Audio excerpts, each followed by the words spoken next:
Sir, நீங்க எங்க தமிழ்ச்சங்கத்துக்காக எவ்வளவோ உதவி செஞ்சிருக்கீங்க. இந்த உதவியும் கண்டிப்பா செய்வீங்கன்ட்டுதான் உங்களை தேடிக்கிட்டு இவ்வளவு தூரம் வந்தேன். இது பாருமா, நீங்க சொல்ற உதவி என்னால கண்டிப்பா செய்ய முடியாது. ஏன்னா எனக்கு இந்த ஆக்டிங் எல்லாம் அந்த அளவுக்கு பழக்கம் இல்லையே. அதான் சார், எங்க தமிழ்ச்சங்கம் நடத்துற டிராமால இன்ஸ்பெக்டரா ஆக்ட் பண்றவரு திடீர்னு அவர் பொண்டாட்டிக்கு பிரசவம்னு சொல்லிட்டு ஹாஸ்பிட்டலுக்கு போயிட்டாரு. அவர் பொண்டாட்டிக்கு பிரசவம்னா இவரையும் ஆஸ்பத்திரிக்கு போனோம்? துணைக்குதான் சார். நீங்க தான் எப்படியாவது அந்த இன்ஸ்பெக்டர் வேஷத்தை செய்யணும். 3 டைலாக் தான். வைரத்தையா கடத்துறீங்க, சுட்டுடுவேன், இது மட்டும் சொன்னா போதும் சார். ஓகே, உங்களுக்காக நான் அவ்வளவு பெரிய ரோல் பண்ண ஒத்துக்கிறேன். இவ்வளவு டயலாக்கோட இவ்வளவு பெரிய ரோல் நான் பண்ணதே கிடையாது. வைரத்தியா கடத்துறீங்க, சுட்டுடுவேன், அசத்துறேன் பாருங்க.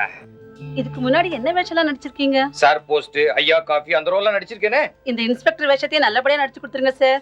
கவலையே படாதீங்க. ஊர்ல கான்ஸ்டபிளா இருக்கிற எங்க சித்தப்பா இது வரைக்கும் 40 திருடங்களை புடிச்சு கொடுத்துருக்காரு. உங்க சித்தப்பா பேரு? அலிபாபா. ஒரு முக்கியமான விஷயம், டிராமா முடிஞ்சு ஏதாவது கல்லு கில்லு வந்து விழுந்தா அதை நீங்க என்கிட்ட கொடுத்துடணும். அதை வச்சு எங்க சித்தப்பாக்கு சின்னதா ஒரு வீடு கட்டி கொடுப்பேன். இன்ஸ்பெக்டர் ட்ரெஸ் எல்லாம் வீட்டுக்கு கொடுத்து அனுப்பிச்சிடுறேன் சார். நல்ல ரிஹர்சல் பாத்துக்கங்க, நல்லபடியா பண்ணிடுங்க சார். அசத்திடுறேன் போங்க. வைரத்தியா கடத்துறீங்க, சுட்டுடுவேன்.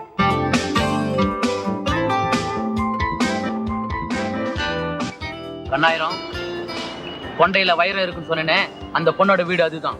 வீட்டுக்குள்ள எப்படியாவது போய் வைரத்தோட வரணும். என்ன சொல்ற? கண்டிப்பா. வைரத்தியாட கடத்துறீங்க, சுட்டுடுவேன், ஜாகிரதை. அண்ணே வாங்க, துப்பாக்கியால சுட போறோம். நான் இன்னைக்கு சொல்லல, இவனை பார்த்த பயங்கரமான போலீஸ் குடும்பம் மாதிரி இருக்கு. ஆமாண்டா, நீ சொன்னது ரொம்ப கரெக்ட்.